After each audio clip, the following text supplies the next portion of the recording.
as a disciplined member of Mkhonto Sizwe, want to put on record as to what were the reasons that were given in the national officials for my redeployment.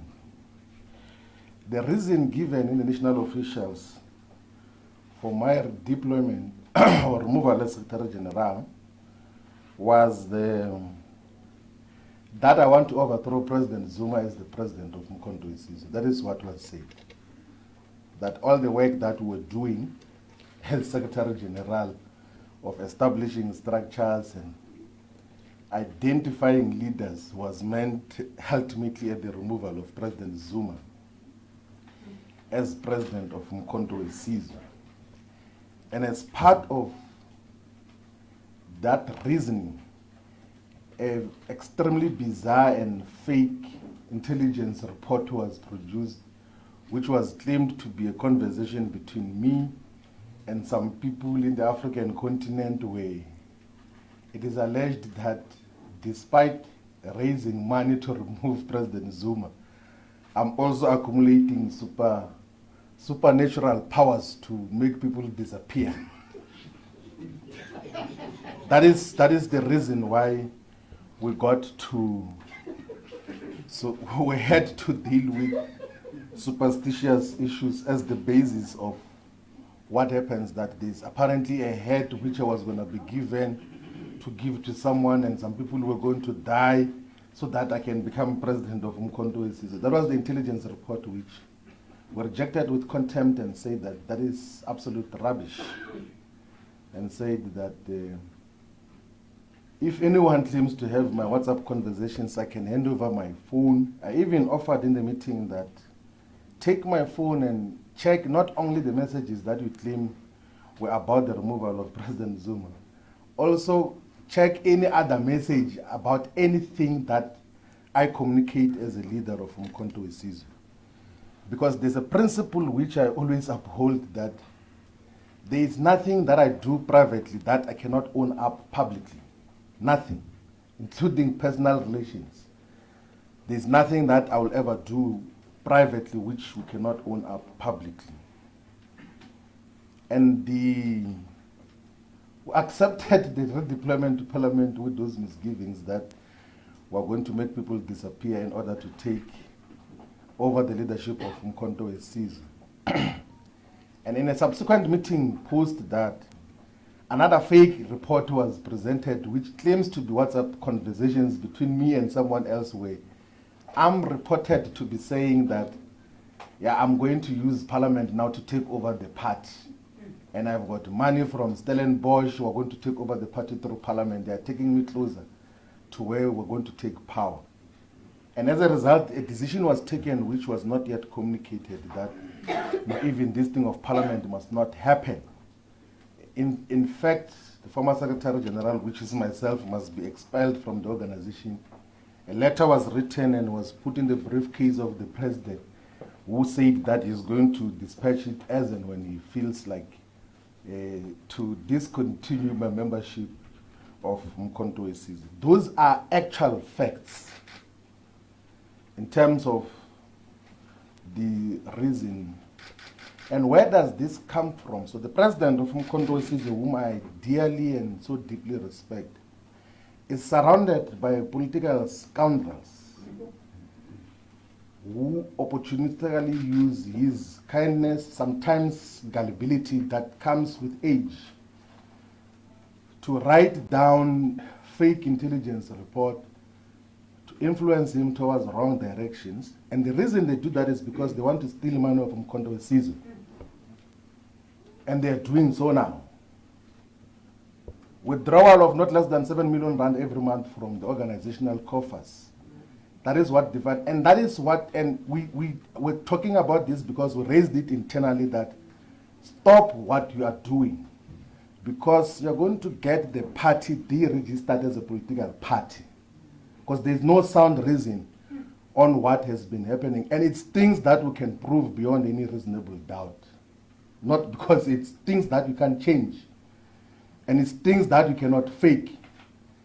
And for that reason, when we raise, every TG who has ever raised that got to be removed as the leadership of Mkhonto Sizwe. And there's no TG who has resigned as Mkhonto Wesizwe. All of them were removed to then deal with scoundrels who surround President Zuma to steal money of the organization. I carried my responsibilities as a leader of Mkhonto Wesizwe with utmost respect and respected everyone. Led with the collective the process of drafting the constitution and other foundational documents of the organization. Set up structures as part of a collective effort. Got to institutionalize the MK Women's League, the Youth League, the Students' Movement, the MK Interreligious Movement, which in the past used to exist as separate organizations of the South African Interfaith Religious Council, MK Religious Desk, Abelaphi Bendabuko, and various other organizations, interfaith, and then we got to unite them to have one organization. We got to even have to formalize the relations between Mkhonto Wesizwe and the Progressive Civic Congress, and formalize the relationship with MK and MK professionals and MK medics. So there's a lot of commendable work which was done by MK medics, a group of medical doctors and health practitioners who were going to communities to offer healthcare services.